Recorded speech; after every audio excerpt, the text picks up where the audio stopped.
So I've seen all these dips. I've seen the same things repeated. Yeah. But because currencies overall are going down, it's a mirror, basically. So global currencies in a concerted G20 effort are being devalued as part of the inflation tax. So for me, in just basic world history, this is going to go up. Yeah. This Alex, is going to go down. Alex, you're right. There is a phrase that says the trend is your friend. The main trend on gold has been up. Absolutely. But you got to also be careful because the trend... You can't just blindly trust something. It could change. Yeah, because the trend is your friend only until the end. When that trend changes, and you never know, because it may change, you got to be careful. But that would take a major monetary shift towards stronger currencies. Like, exactly, let's say gold hits $3,000 the next few years, and then they come out with a new global currency. It may fail or it may succeed, but I'm going to look for in that new denomination then to play a game to drive down commodities. So I see that, but just in the general direction we're going right now, I don't see that. Yeah. I think the interesting thing right now is that the dollar for once is now looking strong. As in, that could be because it's been going down for such a long time that it needed a correction. But well, that's because it's going to be king of the pile of skulls. You got this global meltdown happening, so yeah, they're running to who has the most nuclear weapons. Exactly. I mean, pretty much all the currencies right now suck. I mean, the euro, the pound, even the Swiss franc. I mean, all these currencies right now, they're not doing very well. But that's why the dollar right now is gaining strength. So as you said yourself, there's a flight to safety, and I think what's going to be interesting right now is what's going to happen to the yen, the Japanese yen. That's something I'm looking at right now. Japanese yen has been in a consolidation now for some time, and it's looking to break out now. As to which direction it's going to break out, well, we're going to wait and see. But that's going to be my main focus to look at. Alessio Rastani of the website that you can visit to find out more, leadingtrader.com. It's also on screen, joins us. It's been really interesting talking to you. You never know that phenomenon of what's going to become an extremely viral story for a couple of days. You're one of the biggest financial stories in the world, and I really can find no fault from my own meager understanding of the things that you've said here today.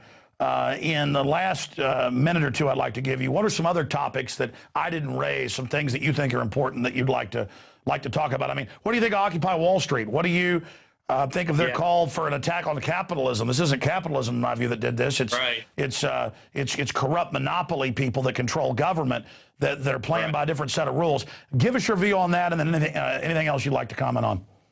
I understand that people out there are really frustrated. I think that's what's going on. I mean, I'm not going to really, obviously the people out there are just frustrated. That's what's going on. I mean, I've been getting emails from people. I think what's really come out of this for me is people have really, I think I've struck a chord with a lot of people out there, because the responses I'm getting is people are saying, listen, I'm really worried. And what you said on TV, I spoke the truth, and, people are really worried, and they should be, because these banks and governments who we put our trust in, and why should we trust them anyway? They're the guys who created this crisis. They produced this crisis, and we're now expecting them to solve it. So, yeah, people have a right to be frustrated and worried. And I, for one, my goal is to help people as many ways as I can. I'm not against capitalism, I should say. I'm not against capitalism. I actually think we could have a society with free markets, but hopefully without any corruption. That may sound naive to some people, because some people say, well, there's no such thing as capitalism without corruption. But I think, we should try to be better people. Well, we know communism is a total nightmare. Look at North Korea. Look at every other example of communism. I mean, for me, there's been a con job that the free market did this. No, this is 6 big global mega banks that buy off governments, put their people in place. You said earlier, revolving door takeover. And then they're blaming free market capitalism because they want more government control over their competition. I mean, it's a no-brainer what they're doing. They're praising Occupy Wall Street. They want to raise taxes on the middle class and pay it to themselves in banker bailout money. Yeah, absolutely. I mean, at the end of the day, my message is very clear, which was people out there, I'm talking about the small guy out there. they should realize that putting their trusts in so-called governments and banks to rescue them is highly misguided. People should take control of their lives. First thing that people should do is get some kind of education on how to take control of their own investments. Any kind of education is better than nothing. There's many books out there. I'm going to put some stuff on my website. People should learn for themselves how best to invest their money, not rely on the so-called advice of experts who got us into this mess in the first place. It was the experts who produced this crisis in the first place. So we should really think about nourishing our minds, investing in ourselves, not investing in the markets. That's right. That was really well said. Not investing in this false reality, but investing in real local communities and in our own families, because the whole Wall Street digital economy is waging war against the real economy, and people going to mega banks and government wanting them to protect them. That's like a gazelle going to a lion in the African savannah and saying, please protect me. Stop being a gazelle. Start being the strong, powerful creatures you are. We are prey animals with a group of psychopaths and sociopaths mixed in with a lot of other control freaks who are attacking us. And we've been trained to be passive, to be dumbed down, to be into mindless issues. So we're little, basically, D-legged gazelles. And the lions can just come over and eat us at their leisure because we're designed culturally to be gazelles with no eyes, no ears, no legs. And the lions weigh about 5,000 pounds and can barely move. They're so degenerate. And I'm just an old Texas redneck who can see what's going on saying, I want freedom. And I'm a gazelle, but I can run here, And I think that's what comes down to it today. What are you writing about tomorrow there at your news blog? Yeah, basically what I want to do, I'm gonna publish a few books. I'm sorry, I'm not public books. I'm gonna put out there a few books people can read about how they can educate themselves more about the markets. That's one thing I'm gonna do. Then I'm gonna also write a post about some strategies people can use, some very simple strategies people can use to be able to profit from a downturn in the markets. Again, this is not gambling. One thing I would never recommend to people is gamble. Yeah. Just generally buying stocks is random gambling. It's like picking colors on a craps table. I want to thank you for joining us, Alessio Rastani. The website is leadingtrader.com. We'll talk to you again soon. Thank you for joining us. Thank you, Alex. I appreciate it. Good show. Thank you, sir. Amazing. All right, ladies and gentlemen, we are going to break here. And then we're going to come back with the one, the only Max Keiser, an extended interview. This is InfoWars Nightly News. Stay with us.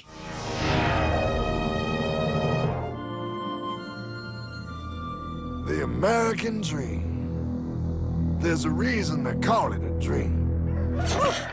Who's there? Cock-a-doodle-doo, pal.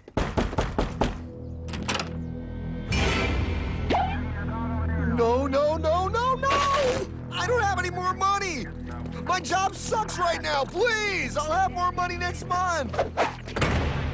You can't take my house! Is that your signature? It is a private bank owned by private stockholders. A private bank? Do not let the name Federal fool you. If I got this money from the bank, and the bank got it from the Federal Reserve dump trucks, where does the Federal Reserve get their money?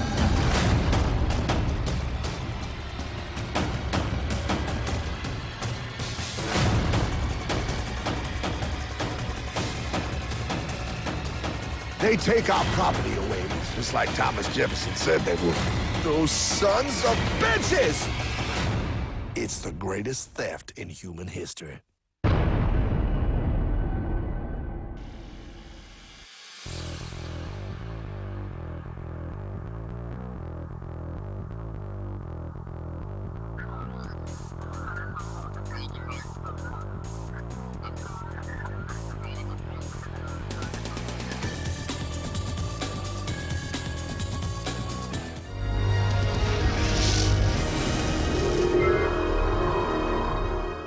And we are back. It's InfoWars Nightly News on this October 11th, 2011 edition. And I wanted to end this transmission off with the one, the only Max Keiser. Now, we've talked about a lot of issues with Max in the past, the gulag economy, the fact that banks were going to start charging you to keep money, and in this cashless society that they would basically force people onto a digital plantation where you're actually charged for the right to engage in commerce, kind of a global private tax to the bankers. It's all happening. The Euro dictatorship trying to swallow what's left of their sovereignty. It's self-run by private banks, admitting it's undemocratic. John Major coming out, who was the architect of the major treaty getting England into the Euro, saying it's a terrible thing. We're going to talk about Occupy Wall Street, all these new bank fees. It is all coming up. Democrats throwing Obama under the bus.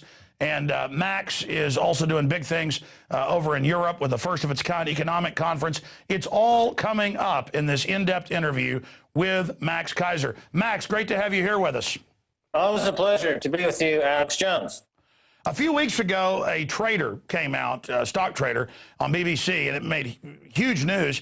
And he was an independent trader, and he said that Goldman Sachs rules the world, and that there's a global occupation of bankers. It basically sounded like a replay of Max Keiser or Alex Jones, and everybody freaked out, and dozens of publications, Washington Post, I mean, you name it, BBC, you had to come out and say, yes, this is really a real person, this was a real interview. I mean, now stating the obvious, they have to ask, you know, is the guy a real trader? Why did that get everybody so freaked out? But then when you talk about it on big international television or even on BBC with your own show, it doesn't get as much attention.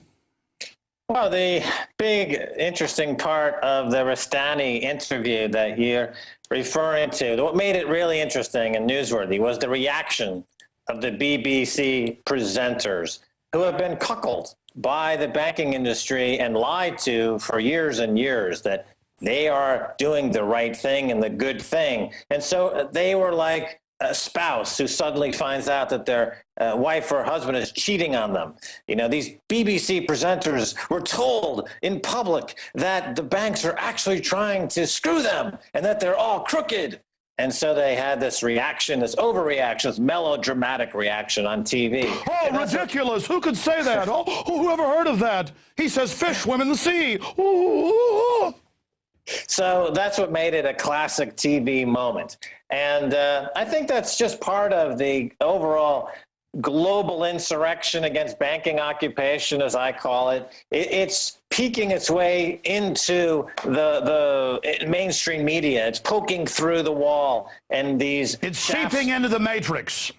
Yep, the shafts of light of what's really going on are now beaming into the very controlled media situation. So this is a part of that, and it's growing. I'm just reading a tweet right now from Lucy Kavanaugh, who's with Russia Today, and she is saying that there's a crowd outside of Jamie Dimon's house on the Upper East Side of New York City chanting USA, USA. So as you know, Alex, we've been talking about the fact that the real people behind the banking terrorist network are principally Lloyd Blankfein and Jamie Dimon. We've been telling people that they need to focus their attention on these two characters. Now, Jamie Dimon is suddenly being called out for the financial terrorist that he is. The facade has been torn away, and people now understand that if you really are for USA, USA, that you would want this terrorist at Guantanamo Bay or waterboarded or something like that, because he is destroying your economy more than anyone else in the world today. So finally, people understand who the villain is in this story. And this is growing, and your show has, of course, been a big part of that. And I think your call to go after the Fed is also very important, because Jamie Dimon is on the board of directors of the New York Fed, as well as being the CEO of JP Morgan.